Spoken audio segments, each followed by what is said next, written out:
La mañanera de Ángel correspondiente al martes de la semana en curso.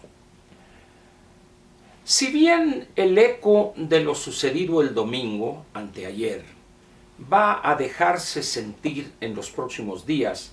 yo diré algo muy simple, muy corto, y luego entraré a un tema que me parece de fundamental importancia, sin que esto quiera decir que lo que sucedió hace 2 días, el domingo, no la tenga.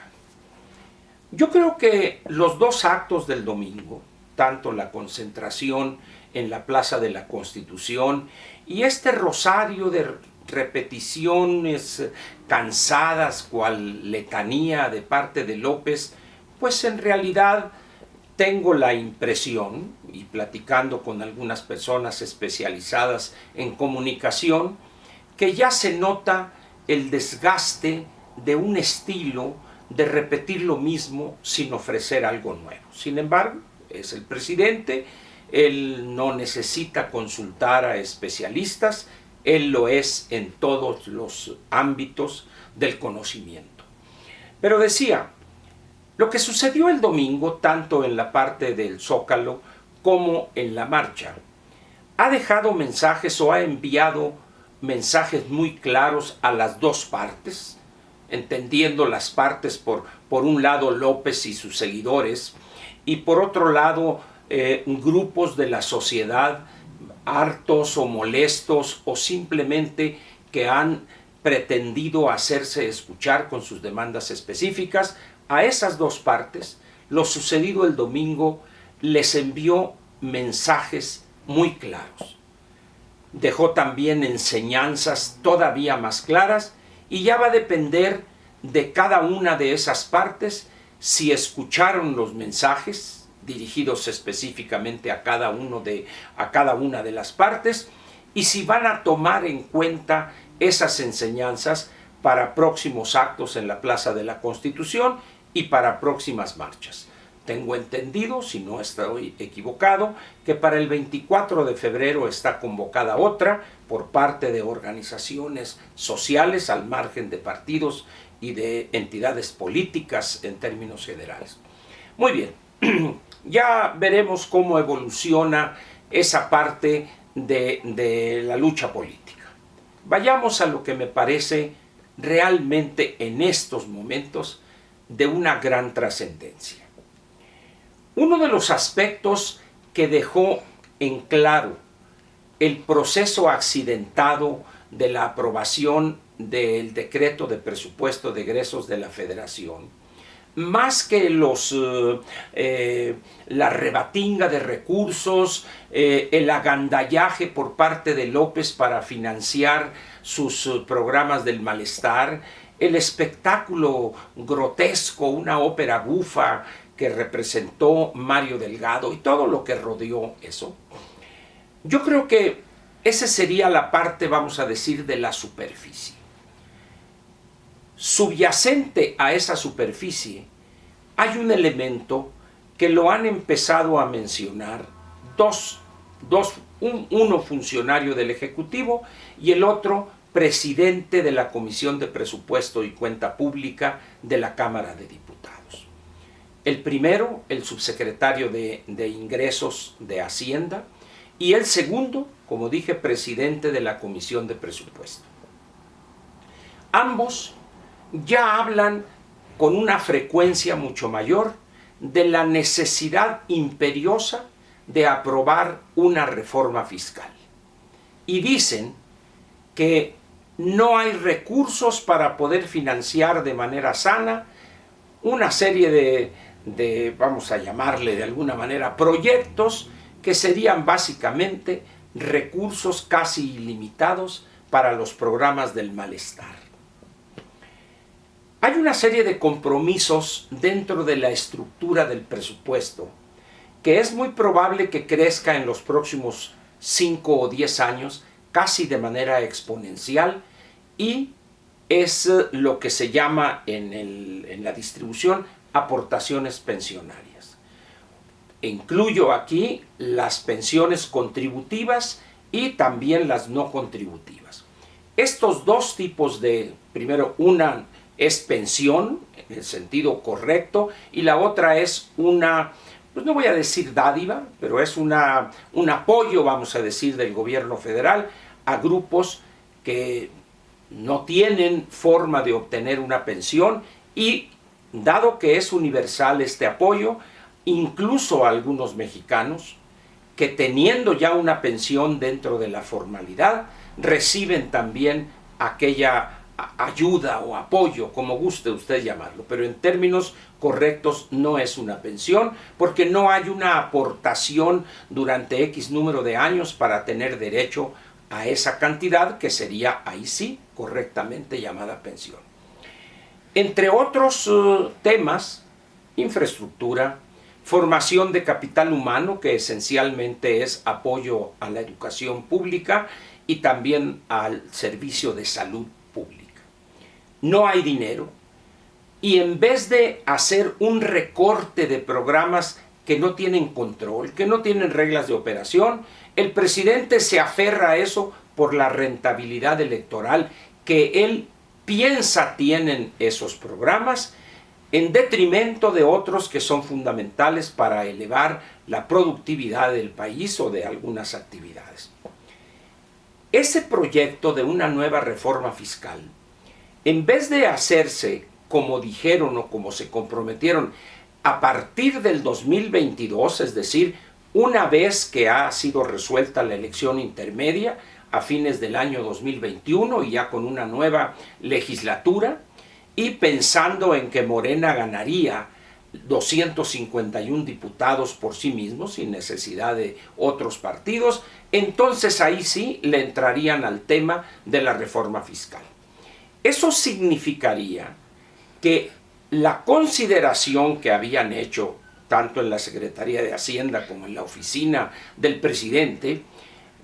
cae por los suelos, es decir, no habrá suficiente dinero para el año próximo y tampoco para el 2021, año electoral, que es cuando se celebra lo que se llama la elección intermedia. 15 gubernaturas en juego, 300 distritos federales de mayoría relativa y los 200 de las 5 circunscripciones. Y no se diga la cantidad de diputados locales y de ayuntamientos. De tal manera pues que ante la carencia de recursos se ven obligados a adelantar prácticamente 2 años la aprobación de esa reforma fiscal. Pero lo hacen o pretenden hacerlo en el peor de los momentos. Una reforma fiscal, el momento óptimo para hacerlo es cuando una economía está en crecimiento, cuando está en bonanza, en una etapa expansiva de la economía. Pero cuando la economía este año, el 2019, no va a crecer o probablemente tenga un crecimiento negativo y el año próximo, el 2020, crezca 3.3, 0.5, algunos hablan de 1.0, cualquiera que fuere el porcentaje de crecimiento de la economía el año próximo, es evidente que acumular 2 años con una reducción sensible respecto a las tasas de 2.2, 2.3 que habíamos venido alcanzando en los últimos 20, 25 años, evidentemente no es el momento óptimo para plantear una reforma fiscal. Si esa reforma fiscal se va a hacer para captar más recursos para financiar programas del malestar,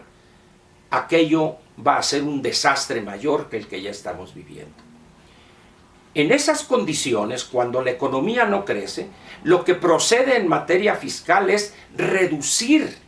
el nivel impositivo para que le quede a las empresas y a las personas físicas, a los contribuyentes, más recurso en la bolsa del contribuyente y más recursos en la tesorería de las empresas para poder invertir y los consumidores o los contribuyentes comprar más, y eso estimular el crecimiento de la economía y la creación de fuentes de empleo permanente. Pero estos, empezando por López, no les interesa eso, no les interesa un crecimiento sano de la economía. Su único interés es obtener votos, votos, votos. Es una obsesión que tiene López, y quienes lo rodean no se atreven a decirle que no le va a salir la apuesta. De tal manera que yo lo invito a usted a que no pierda de vista ese detalle. Cuando están planteando en los peores momentos de este sexenio de 5 años, 10 meses, en los peores momentos se atrevan a plantear una reforma fiscal para captar varios puntos del PIB, impositivamente hablando, en ese momento uno debe darse cuenta de la gravedad que han visto ya en cuanto a la disponibilidad de recursos se refiere. No hay recursos para esos desatinos u ocurrencias del Tren Maya, de la refinería de Dos Bocas, Santa Lucía, modernizar el sistema aeroportuario que le llaman, adecuar el aeropuerto de Toluca, también aquí el de la Ciudad de México. No hay dinero para tanto. Y en la medida en que se resista López o se niegue de manera clara a reducir las cantidades de locura, cientos de miles de millones de pesos tirados prácticamente a la basura, en esa misma medida, esa planteada, esa ilusión fiscal que están comentando tanto el subsecretario de Ingresos como el presidente de la Comisión de Presupuesto, va a encontrarse con un rechazo no de los legisladores solamente, sino también de la población, también de los agentes económicos privados. Por eso yo le pediría a usted lo siguiente: hagámonos todos un favor y no nos dejemos llevar con la finta de los chistoretes de López, de sus ofensas, de que esos eran conservadores disfrazados de no sé qué y por acá, porque son los conservadores. No haga caso a esas tonterías, a esas expresiones que son como escupitajos que avienta él hacia arriba y le caen en la cara. Deseche eso, pero no pierda de vista esa intención perversa de hacer el año próximo una reforma fiscal. Eso sería la puntilla para que este país avanzara mucho más rápidamente al precipicio, a la debacle económica. No nos dejemos pues engañar por ese oropel brilloso. En realidad, en esa caja aparentemente con un regalo atractivo está vacía, pero lo que sí hay es, por otro lado, esa reforma fiscal que pretenden llevar a cabo en el peor momento económico financiero para el país, cuando la economía no crece, cuando la economía primero tenemos que lograr detener la caída y luego empezar a trabajar con medidas correctas desde el punto de vista fiscal y monetario para que podamos recuperar el crecimiento. Espero que haya sido claro, espero haber sido claro, pero si no lo fui, le ofrezco una disculpa, pero le reitero mi petición. No deje usted de lado ese tema de la reforma fiscal que van a querer encasquetarnos el año próximo para tener más recursos el 21 y dilapidarlo en fortalecer esas clientelas que ya tienen y crear otras nuevas, porque repito, la obsesión de López son los votos, no el bienestar del país ni de los mexicanos. Gracias y lo espero mañana miércoles a media semana con una mañanera más de Ángel aquí en este espacio que es suyo, un poquito mío, pero más suyo. Muchas gracias.